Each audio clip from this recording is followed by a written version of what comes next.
All right, here we go. We're going to jump into the Word today. And if you are brand new, especially maybe watching a loved one get baptized, we have been on a series for the last number of weeks going line by line, word by word through the book of Colossians. And of course, I don't have the time allotted to me today to go through. We've done all of chapter 1. We've done all of chapter 2. And today we're going to do all of chapter 3. And so once again, if you've missed them, please jump online to YouTube or podcast, catch up with us. But essentially, short little recap. Chapter 1 of Colossians is all about who Jesus is, that he is supreme, that he is Lord, that he's ruler of all. Last week we talked about, okay, so what does that mean? How do we follow Jesus? How do we follow him daily? That was all last week. And then today, here we go. Chapter 3. I'm going to go line by line. Once again, as we've done the last couple weeks, we're going to read a couple verses, stop, unpack it. Read a couple verses, stop, unpack it. If you have your Colossians notebook, get that out. Get ready to take notes. It'll be on the screen for you. And here we go, Colossians chapter 3. We ready? Okay. Are we ready? Johnny, you're going to come sit up front with us? That's what happens when you're late, my guy. Come on, Emily. Are you guys okay? Oh, you're sitting separate. You guys okay? I love you. Okay. Here we go. Colossians chapter 3 and verse 1. Since you've been raised to this new life with Christ, set your sights, your eyes, your vision on the realities of heaven, where Christ sits in the place of honor at God's right hand. Verse 2, think, not only set your sights, but think about the things of heaven, not the things of earth. For you have died to this life, and your real life is hidden with Christ in God. And when Christ, who is your real life, is revealed to the whole world, you will share in all his glory. Let's stop there. The first thing that the Apostle Paul wants us to tell this in this amazing book to this church at Colossae. Number one is this. He wants you to fix your focus. Fix your focus. I read a fake fable, a story in this book a while back, and it's a fascinating story. It's a fable, but it's this illustration that there's a war that broke out, and one nation was attacking another nation, and they kidnapped a bunch of families and people and took them back to prisoners of war, and they took separated two brothers on their way into the jail cell to separate the two brothers into two different jail cells. One brother overheard his wife and kids were still alive, and they were still looking for them, but they haven't found them yet. So that's the last thing one brother hears. The other brother hears, no, we've captured their wife and children, no longer need to look for them, we have them. The story goes on that the one man who overheard that his wife and kids were captured tried his very best to survive the famine in the jail cell and being a prisoner of war and tried to survive the duration of the war, but he only lasted around a year. He ended up dying in prison. The other brother who overheard that his wife and kids were still alive lasted the duration of the war. The story goes up to 10 years, and the war ends, and he gets out of being a prisoner of war and goes and finds his wife and kids. The end of the story, the moral of the story is this. He says, those who have a reason to live for the future can survive today. He says, the one man that did not make it out of the war had no reason to live. He had no future pulling him forward. But the other man who overheard his wife and kids were still alive had a reason to live. And the end of the story, the last sentence of the story says this. He says, it's simple. The human heart needs a reference point for the future. The human heart needs a reference point for the future. That is why, to this day, one of the most Googled questions is still, what happens when I die? About nirvana or eternity or paradise, or what happens when I die? Where do I go? The eternal mind. Why? Because the Bible says that God has placed eternity in the human heart. Ecclesiastes chapter 3, verse 10 says, God has placed eternity inside the human heart. A famous psychologist says this, and she deals specifically with mental illness and anxiety and depression, all these kind of things. She says this. She says, I'll ask someone in one of my offices, she says, what's one thing you desire to be doing in 10 years? Having no answer can often be a telling sign that deep and unsettled sadness has started to take residence in your heart. She'll ask these people that are struggling with depression and anxiety, what do you want to be doing in 10 years? And she says, many have no answer.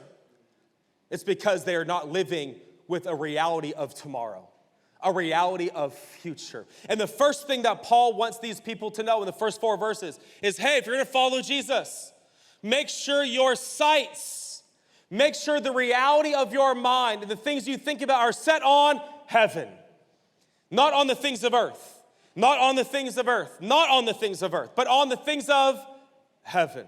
Let me ask you today real simply, what consumes your mind? What consumes your attention? Is it the things of earth? Is it just the next car and the next house and the friend and the degree and the vacation and the next thing that you're chasing? And how often do we only think about the things of earth, but we rarely think about the things of heaven? And notice why he says we should think about the things of heaven. It's because Jesus sits there. Why should I think about heaven? Because that's where Jesus is. And once again, when it comes to Jesus, what does it say about him? It says that he is seated. Why in the world does the posture of Jesus matter? Because posture dictates someone's next move. Jesus, hear me, is not walking in heaven. He's not pacing in heaven. He is sat down at the right hand of the Father. In other words, Jesus is making a statement. What I wanted to do, I have done. I will sit down like I'm finished. Jesus is not still working. He has finished what he wanted to do. And you know this, all the parents in the room. When your child falls, I have a 3-year-old, he falls all the time. And you know this, when a child falls, they typically look straight at their parents. And if their parents are like, oh, no, buddy, and they start crying. But when you are a good parent like me, and I look away and say, get up, I don't give them any attention, they just get up, typically. I'm like, is there any blood? Are we good? Get up, buddy, you're right. But usually, a child's face and disposition is dictated by a parent's posture. When a parent gets worried and they run over, the child usually starts being worried. But when you settle the child's emotions, usually they're just fine. So how much more if we can look at Jesus' disposition? Look at Jesus' posture. He's not worried. He's not looking at the state of the world right now going, what am I going to do? I'm so nervous. This is overwhelming. Oh, I don't know how I'm going to handle this. He's sat down at the right hand of the Father. And we can look at his posture, and it will settle our hearts. The first thing that Paul is wanting this church to know is make sure you think about heaven.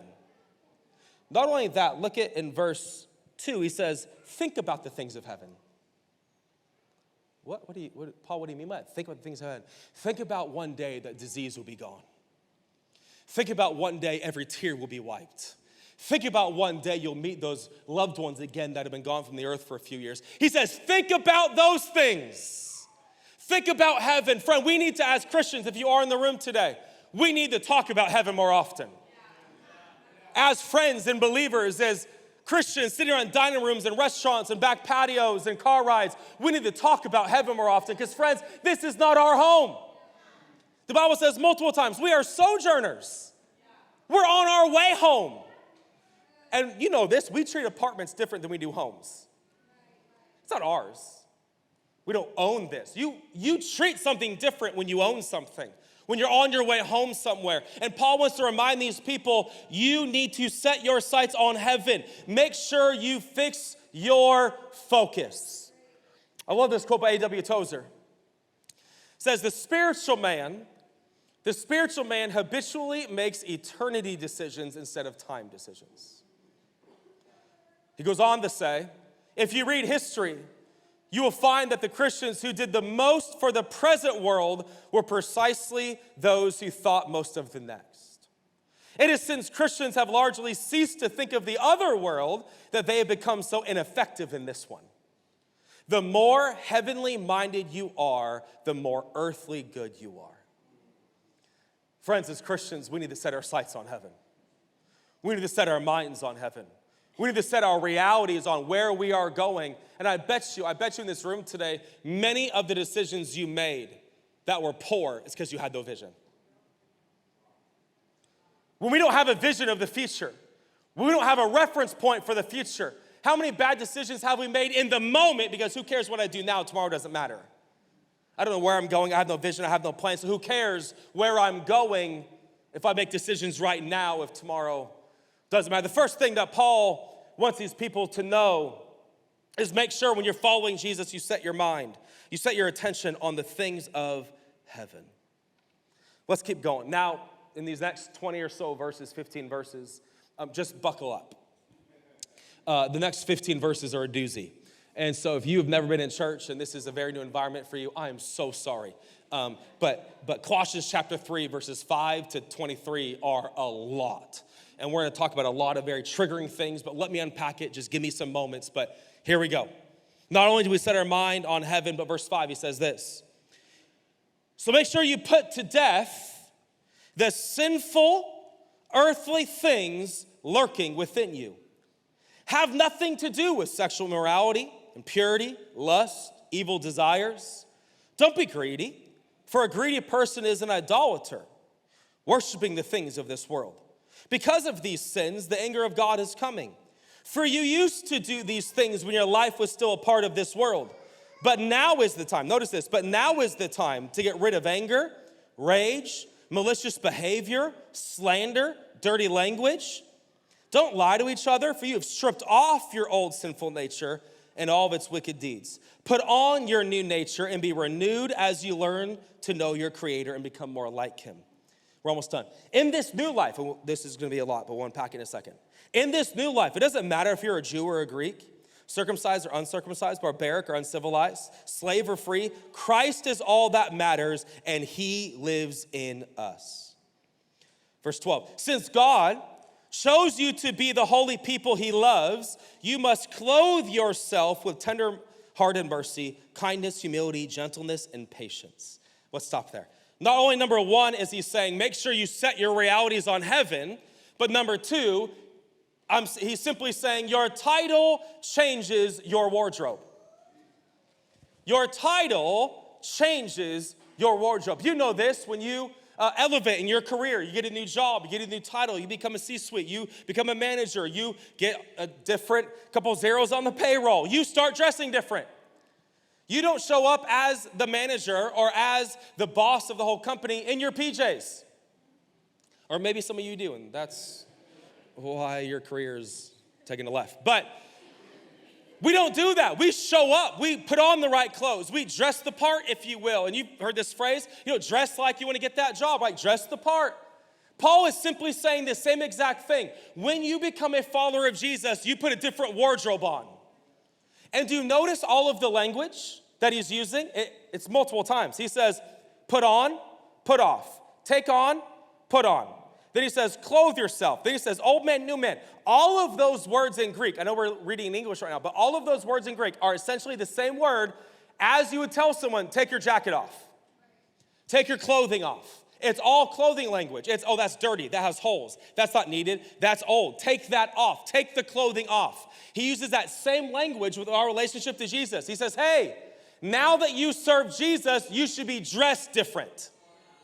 Notice, he says, in your old life, you used to put on sexual immorality. You used to put on lust, put on evil desires, put on greed, put on anger, put on rage. In your old life, you used to put those things on. But in this new life, put on love, put on mercy, put on tender-hearted love. Like, he switches all the things we should put on and take off. But notice the theme and the core motif of the language. It's clothing. Why? Because how many times do you have to get dressed? Every day.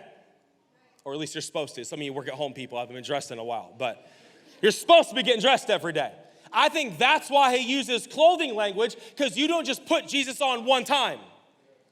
You have to put Jesus on every day. I wish we could just tattoo him. I need some more tattoos, but just tattoo Jesus.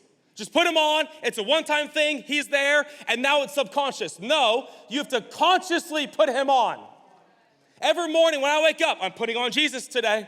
Every morning when I go to work, I'm putting on love today. I'm putting on mercy today. I'm putting on grace today. I'm putting on Jesus today. Just like clothing, we're called to put on and take off.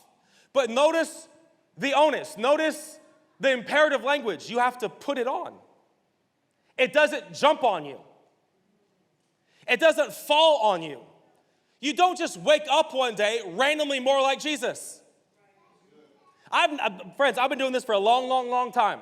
I've never met someone that came and found me in a hallway after church like, Pastor, it's a miracle. It's a miracle. Guess what happened? What? I woke up and just anger was gone. It's crazy.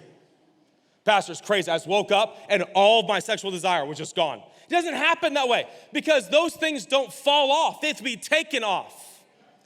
You can write this down because these things are killed consciously, not subconsciously.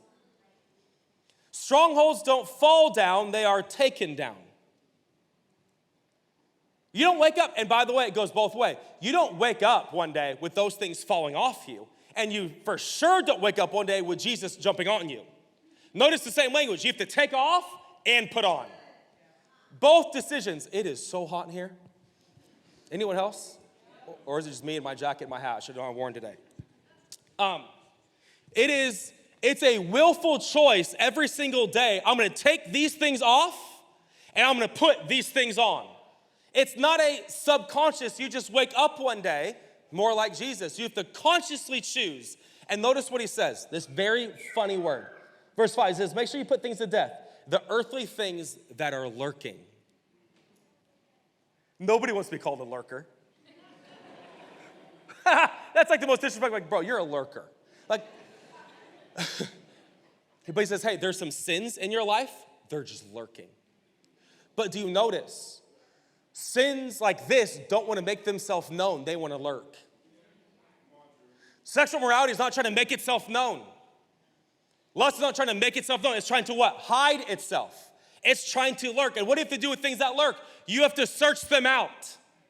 You have to go find them, the things that are hiding. So what Paul is essentially saying, make sure you're searching your heart for lurking things that are just in there. They're not wildly known. They're not super public, but they're lurking within. That's what he says. You have to kill them. Don't play with them. Don't try to coerce them. Don't try to control them. You have to kill them. Okay, let's dive in further. Do you notice what he says in this first list? This first list is a lot. He says, make sure you put to death these lurking things, like sexual immorality, impurity, lust, evil desires. Don't be greedy. That's a big old list. And then look at the next list. Verse 8, and do you see his language? But now is the time. But now is the time to get rid of anger, rage, malicious behavior, slander, dirty language. Those lists are very different, but not to God. You know, just imagine like it'd be funny if you met some people today and maybe they invite you over for lunch and you go to their house and like, hey, come to our house for lunch, and you go and you get to their house and we live in Portland, so let's just play with cultural narratives. And you go to their house, and their entire house just smells like weed. And you're like, wait, don't you go to church with us? Like, your entire house smells like weed. And there's pipes everywhere and vapes everywhere. Your entire house smells like weed. And then you go to lunch with them, and then you go home, and you and your spouse get here and go, can you believe they smoke weed? They go to Rose. I saw her on the serve team.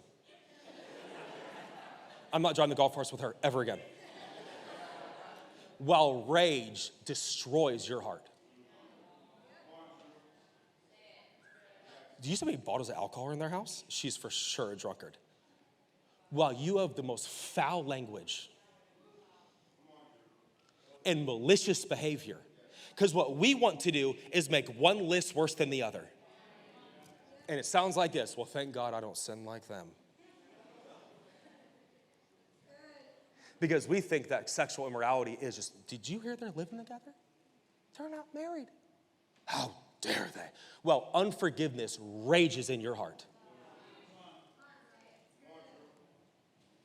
What we want to do is take the first list and go, well, I don't do sexual morality things, and I'm not greedy, and I don't have lust, I have evil desires. But you are raging, you are angry, notice how one little word is slander. Since when is gossip on the same level of sexual impurity? Right there. That's when. But what? Gossiping's fun. Gossiping, come on, whatever, I gossip, who cares? Apparently, we're supposed to put to death all sins and not categorize one worse than the other and judge one more than the other. We're supposed to put all things to death. We're not called to make one list bigger than the other. But notice you see the language in verse 8. He says, but now is the time. What a weird grammatical way to start a new sentence. But now is the time. As if it wasn't the time. Now is the time. What is Paul alluding to? Oh, early in your walk with Jesus, he dealt with sexual morality and impurity and lust and evil desires, and now he's going to deal with your anger. What is sexual impurity and lust and all these things? It's usually outward things. That's usually an outward. What is rage? Inward. What is gossip? An inward. Right? Like, he's saying, hey, we dealt with a bunch of stuff in the past. We got some more to deal with too. So I want to submit to all of you in the room that have been following Jesus for 20 years and you think you've arrived. You still have work to do. Well, I'm not doing those. There's some inner rage you have to figure out. There's some slander that you need to control. There's some foul language you need to get under control. Paul is alluding to, as long as you are on this earth, you will always be growing in God. In outer things, in inner things, and he wants to remind them, make sure you take these things off and make sure you put these things on. In other words, in my language, he's simply saying your title changes your wardrobe. And then notice, some of you have been waiting for me since I read it the entire time to get here. Did you see in verse 11 what he says? Now, stay with me because we live in 2024 and everybody enjoys being triggered. So just stay with me. That's going to get me in trouble. He says, in this new life, what life? My life in Jesus. In this new life, it doesn't matter if you're a Jew or Greek. What? Circumcised or uncircumcised, barbaric or uncivilized, slave or free. These are some very triggering words. Slave, free, barbaric, uncircumcised, circumcised, Jew or Greek. Christ is all that matters. And he lives in all of us. Now, if you, stay with me, this is literally what's happening. If you lived in the first century and that list that he just read, they're not random words. He wasn't just throwing some words out there to like shock and awe people. Do you know why he listed those lists of people? By the way, Jew's a race. Greek is a race, right? Like he's talking about races of people. It would literally be like taking a person from Nazi Germany, a Jew, a CEO that makes $1 billion a year, a homeless person, someone living in sexual morality, a Brazilian and an Argentinian, and put them in a same room and go have church together. And they'd be like, I don't trust you. You're the reason why our nation is falling apart. My parents told me you're the reason why we live this way. I'm serious. This is what's literally happening. While the pastor's reading this letter to Greeks and Jews, barbaric and uncivilized, slave and free, trying to figure out now how to do church together. Because Jews and Greeks did not talk. Slave and free did not identify. And what is he saying? Hey, now in this new life, there's no more Jew or Greek. Gentile or Jew. There's no more circumcised, uncircumcised. What is he saying? He's not getting rid of their race, by the way. Somebody, oh, good, here's another rant about race doesn't matter. That's not what he's saying. Because, by the way, race matters so much. If you were black on this planet, it would be black in heaven. If you're Asian on this planet, it would be Asian in heaven. If you're white on this planet, you'll be white in heaven. Race matters so much, you will be eternally that race. And God made you that way. So this is not some swipe at saying, race doesn't matter anymore. I don't see color. The stupidest thing I've ever heard. That's not what he's saying. He's not erasing their race. You can write this down. He's not erasing their racial identity, but challenging their social status and their cultural identity. He's not saying, oh, you're not Jew anymore. Well, yeah, I'm going to be Greek for the rest of my life. I'm Greek. He's not saying your race does not matter anymore. What he's saying is, when we start following Jesus, we can't pull our cultural narrative into this new life. Sounds like this. Well, I'm Greek. It's just what we do. Not anymore. This is your new life. Well, I'm Jew. This is how we act. No, it's not. This is your new life now. What he's challenging is when we bring our status, when we bring our earthly status into this new life, and think that Jews are better than Greeks and slaves are better than free and circumcised. He's breaking down all of the judgmental barriers, saying, no, we're all in Christ now. How the world lives with all of the pedigrees and the pedestals and all the different levels of humans, not in this new life. In this new life, we are all in Jesus together now. Because we can't take our cultural bias and our cultural status and bring it into like, well, dude, I'm just Greek, we slander. No, you don't. This is your new life. Well, I'm barbaric, we have foul language. No, you don't, not in this new life.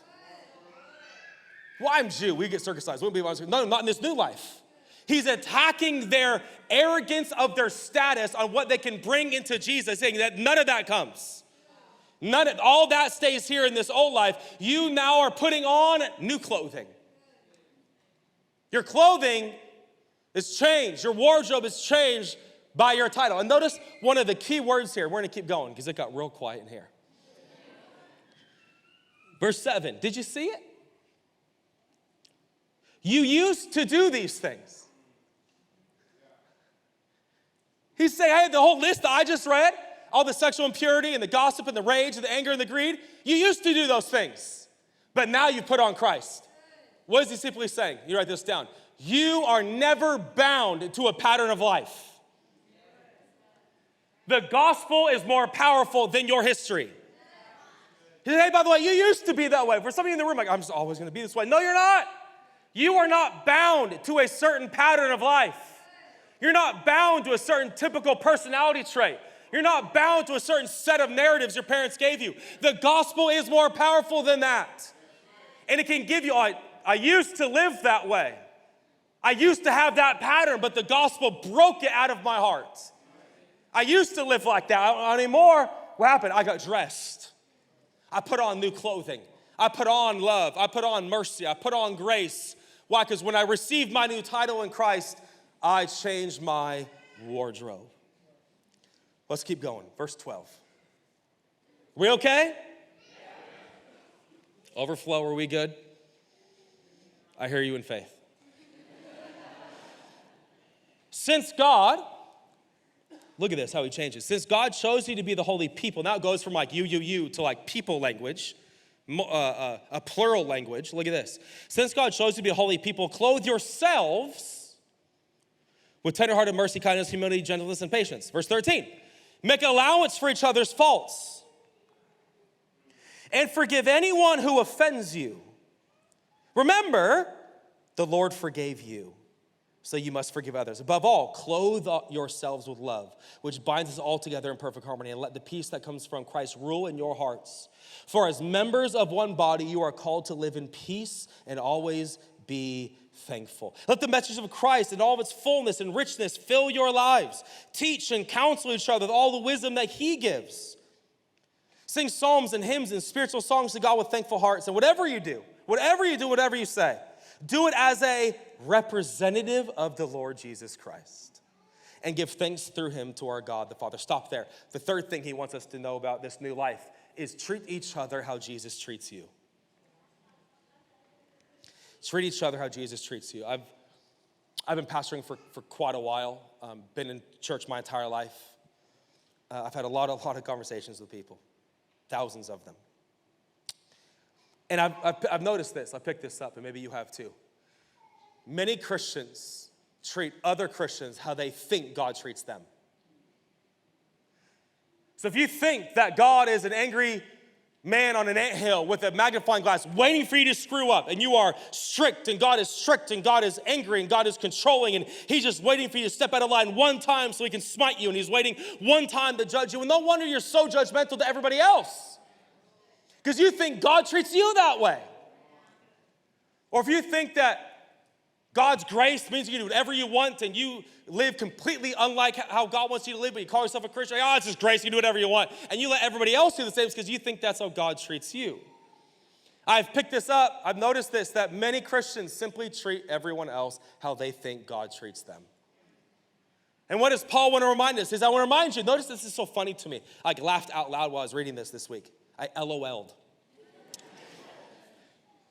Notice in verses 5 to 13, he lists all these sins: anger, rage, greed, malicious behavior, lying, impure thoughts, evil desires, lust, all these things. And then he goes down, the next like sentence in verse 13, he goes, make sure you make allowances for each other's faults. I thought we're not supposed to have faults. I thought you just said that we're supposed to aim for holiness and don't do this and don't do that and fix our language and our mouth and our mind and all these things. And he goes, hey, make sure you have allowances for each other and your faults. Why? Because though we want to grow every day, we still fall short. And we need grace. We need forgiveness for each other and our faults. And comment, then he says, not just your faults, but when someone offends you, forgive them. Why would I do that? Oh, because Jesus forgave you. All I'm simply asking is make sure you just treat everybody else how Jesus treats you. See, this is what we want. Here's a simple image for you. This is what we think. This is how we want it to be. This is what we think in our mind. I'm going to start following Jesus. I'm going to become like Jesus. By next Sunday, I'm going to follow Jesus, and by October 3rd, I'll be like him. We want it to be this straight line. This is what we want it to be, but this is not how it is, friends. I drew this, but like, this is how it really is. Let me show you. This is how it really is. This is the truth. Yeah, follow me. I start following Jesus. I'm growing. I fail horribly. I join the serve team. Is God even real? Oh, God is so good. I hate church. Oh, the Bible's clear. I am Jesus. That's my favorite one. Like, you know what? I am Jesus on this earth. I'm the greatest disciple. I'm feeling lost. I quit. One more try. I'm getting the hang of it. Oh, I'm becoming like Jesus. If we were more honest, that's what it is. We want the first one, don't we? I'm following Jesus. I'm him. No, sir. It's a journey. It's a process. And by the way, you're going to fall. By the way, you're going to make some mistakes. And that's where the allowance of faults, the grace and forgiveness comes in with each other. Now, some of you are like, this is awesome. We can just allow each other to sin. I'm in for allowances. Not what I said. This is what allowance actually means. Making allowances is not the same as making excuses or agreements. The word allowance is a horrible English translation from the Greek to the English. The word allowance is a compound word in Greek. It's the word grace and the word forgive, like smashed together. He's literally saying, hey, make sure you graciously and forgivingly allow each other to fall. That's what the word allowance means. It's not what we think in our English narrative. Oh, allowance, I can just allow my friends to do it. I'm allowing you to sin. That's not what he's saying. Because you know this, we've talked about this. Grace is not just the forgiveness of sin, it's the empowerment to stop sinning. So he's not saying, oh, allow each other to fall. It's totally fine, allow it. He's not saying that. He's saying graciously and forgivingly allow each other to fall and make mistakes because you're going to as well. Make sure you treat each other how Jesus treats you. Wow, you can write this down. I don't think it's going to be on the screen, though. Direction is more important than pace. Direction is more important than pace. Well, I'm trying to become like Jesus by next month. Dude, you're not. It's going to take you between now and eternity, every day, just keep moving in the right direction.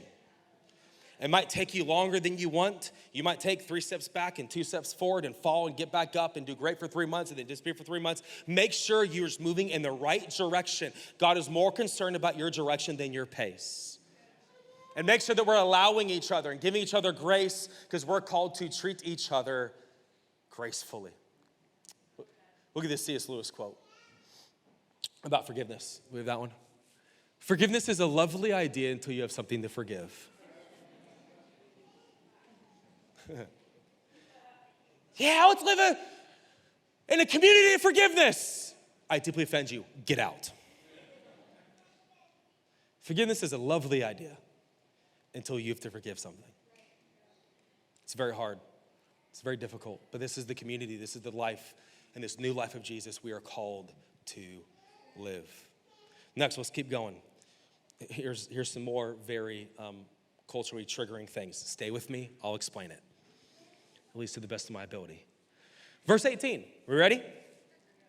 Wives, submit to your husbands. Let's close in prayer. Father, we thank you for your word. Lord, we thank you that your word is true.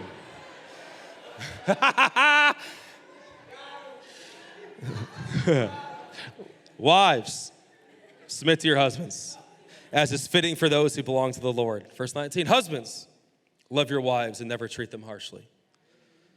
Verse 20, children, always obey your parents, for this pleases the Lord. Verse 21, fathers, don't aggravate your children. Whoopsies. Or they will become discouraged. Now, for many dudes in this room that were maybe raised in church, this is one of their favorite verses, Colossians 3:21. Wives, submit to your husbands. Time out. The best cults are made when you choose one verse and build an entire theology off of it. Because if you fast forward to Ephesians 5, he says, husbands, submit to your wives.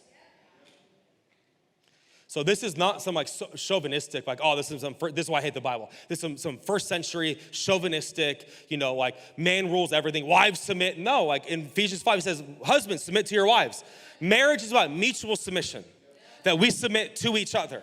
And then he goes on and says, hey, husbands, don't treat your wives harshly. Children, obey your parents. Fathers, raise your children this way. He literally addresses every aspect of the home. Husbands, treat your wives this way. Wives, treat your husbands this way. Fathers, raise your children this way. Parents, treat your parents like this. Children, treat your parents like this. He addresses the entire home. What is Paul saying? Simply this: our homes should be countercultural. Our homes should be countercultural. What does that mean? Because when you look, and if you want to go read into the first century Greco-Roman world, number one, husbands could do whatever they want to their wives. In the modern world, in the first century, women were nothing. They were one step above animals. They were literally there to bear children and take care of my home. Well, I go to war and I fend for our food and I make us live. Like, that's all I need from you. And if you can't bear me children, I will find another one. All the Roman laws in the first century Roman world, I could divorce a woman and for any reason. I needed zero reason to divorce a woman, zero. But women could never divorce a man. It was against the law. Women could never leave. Men were amazingly abusive to women in the first century. So what does Paul say? Hey, make sure you treat your wife super carefully. Don't you ever be harsh to her. What is he saying? Oh, we don't do marriage like them. You know all your other Roman friends? How abusive they are to their spouse? No, we don't do that with our wives. We don't treat them harshly. And then wives hated men. All women hated men because of the abusive system. And so wives would never submit to their husbands. They would never follow. They would never be co-leading the home because they hated all men. And so he said, hey, wives, like we do marriage different here. We're going to support our husbands. And hey, we raise our children different. Hey, fathers, don't aggravate and treat your children harshly. Make sure, because they'll get discouraged. Hey, children, make sure you respect your parents. He addresses every relationship in the home and just says, hey, we do homes differently than them. In other words, if a Roman enters your home, they should go, this is different. I don't talk to my spouse like this. My children don't treat me like that. I don't treat my children like that. Like, submit it this way. Every person from our city that comes to your home, they should go, this is different. I've never seen a man treat a woman like this. I've never seen a woman treat a man like this. I've never seen someone parent like this. My son is starting to figure out, he's almost 11. So the fact that I have an 11-year-old makes me want to light myself on fire. He's like a full-blown like teenager. He thinks he's 30, but he's 11. And he's starting to figure out, because he's very emotionally aware. We'll leave a practice or a game or a friend's house. And the other day I picked him up from a friend's house. And he's like, Dad, our lives are different, huh? I was like, what do you mean? He's like, they don't go to church. They hate church, actually.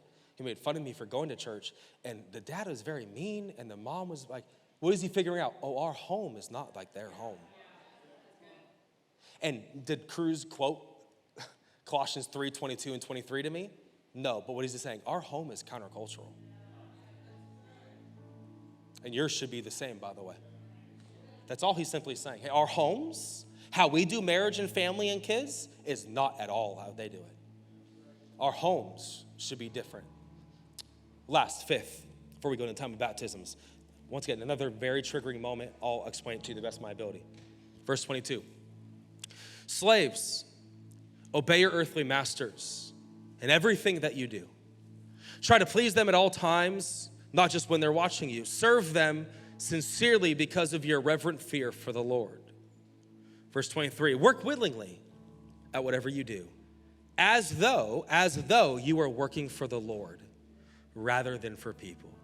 Remember that the Lord will give you an inheritance as your reward, and that your real master you are serving is Christ. But if you do what is wrong, you'll be paid back for the wrong that you've done. God has no favorites. Now, when we read in the New Testament about slaves and masters, we suppose our American narrative and our modern narrative about slaves and masters, this is not what the New Testament is talking about. They did not, the Old Testament is different, but the New Testament, they don't have slave and masters how we think when we read it. It would simply be like if you came to me or my neighbor and say, hey, I can't afford my land anymore. Can I work for you? And can you pay for my land and I'll work it back from you? You would become my slave in Greek. But in English, we translate slave. In Greek, it's more like servant. Like, you're gonna work for me. Like, I'm gonna pay it off. It'd be like, you buy something on Facebook Marketplace and be like, I don't have any money, but can I work it off? Yeah, you can be my servant for the next 6 days and work it off. That's what slave and masters is. So he's more saying, hey, employee, make sure you work for your boss as if you're working for Jesus. So what's the fifth thing that Paul's saying in chapter 3? It's simply this: you work for the Lord. Hey, you don't work for that guy. You don't work for that girl. That's not your master. I know you have to work. Make sure you work well. By the way, you as a Christian should be the hardest working person on your staff. You should not be the laziest. You should not come late. You should not forget things. You should be the hardest working person in your company because you're not working for the man. You're working for Jesus. There's this weird narrative that's like seeped into Christendom that's not in the Bible anywhere. And it's this idea that there are sacred jobs and secular jobs. Like, people meet me, like, oh, you're a pastor? Like, I'm so sorry for my language. Like, oh, because I'm a pastor? Like, oh, yeah, it's special. You work for God. Like, what do you do? Like, oh, I'm a manager at Microsoft. Like, oh. Like, as if I work in a sacred sphere and you work in a secular sphere. That is not in the Bible. If you are a Christian, I don't care if you're a barista, a nurse, an entrepreneur, a first grade teacher, a basketball coach, I don't care what you do. If you are working your job for Jesus, your job is sacred. Whatever you do, how much money you make, how your job is, what title you do, just because you don't work for a church does not mean it's not sacred. This world is his kingdom, not this building. I'm not sacred because I work in this building. The earth and the fullness therein is his. You are working in his kingdom.